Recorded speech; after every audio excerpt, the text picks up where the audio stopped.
Hello guys, welcome back to another video of Snowycorn. Today we're going to be talking about S&P 500.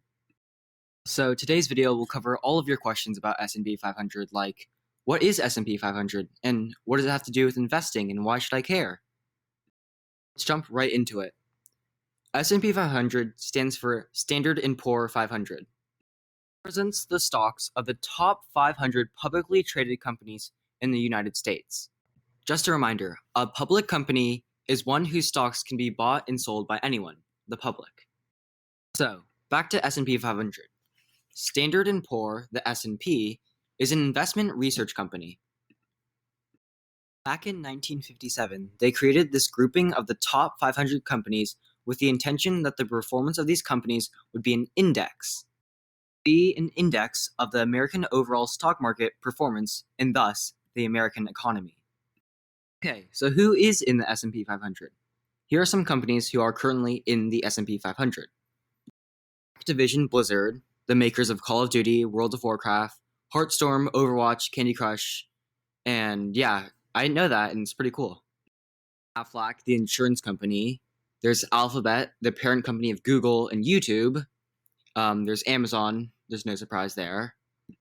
Apple, Bank of America, Campbell's Soup, Chipotle, obviously, Coca-Cola, Costco. Then there's Garden Restaurants, which is the parent company that owns Olive Garden. There's Dollar Tree, there's Electronic Arts. There's also Fox, Simpsons and Bob's Burgers, Disney, Nvidia, Newell Brands, and Procter & Gamble. There are a lot more of these, but I only have a few minutes, so let's move on. The revenues from these 500 companies represented over 50% of the gross domestic product, or GDP. GDP is the value of everything produced in the United States.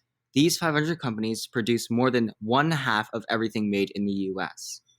The takeaway is that these are companies whose products and services are used every day by Americans. For a lot of investors, the S&P 500 is an index of how the American economy is doing.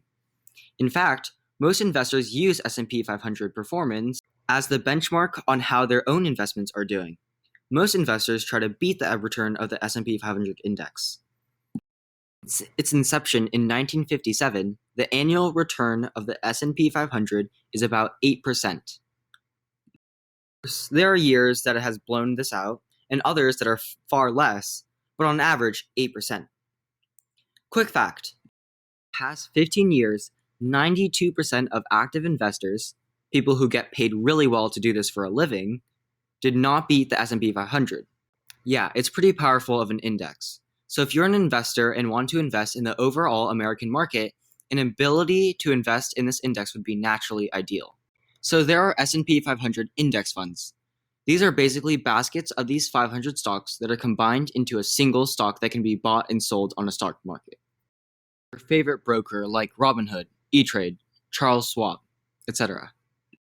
Known is the Vanguard S&P 500 ETF. The ticker symbol is VOO. Since it is a 3-letter ticker symbol, it is traded on the New York Stock Exchange. 4-letter ones are traded on NASDAQ. Just a refresher. The takeaway from all of this is that yes, investing is an interesting intellectual challenge and exciting, but honestly, it's probably better to just invest in the S&P 500 ETF. In fact, Warren Buffett, the world's most famous and smartest investor, said last year, "I think S&P 500 is the best investment." Because most people don't know how to pick stocks, and most of the time, I don't know how to pick stocks. Thank you so much for watching this video, and make sure to subscribe, like, and leave a comment for what the next video should be about.